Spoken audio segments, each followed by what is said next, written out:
So Pennywort is usually a very safe herb to consume, but there's been many people who said that if you are pregnant or if you have known health issues such as a liver problem, then you might want to consult with your doctor before consuming Pennywort.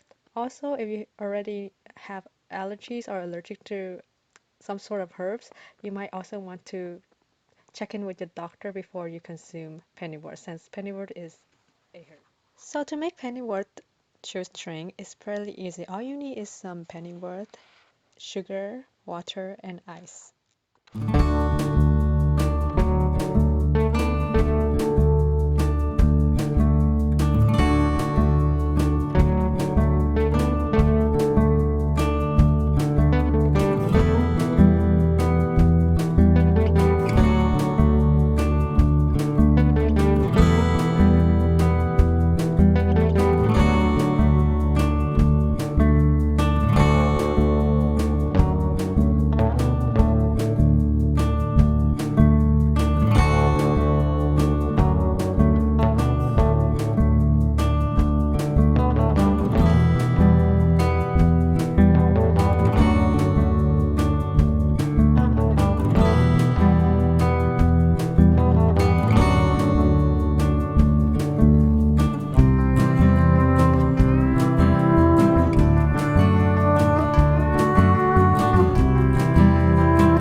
So this is the very important part of the whole process.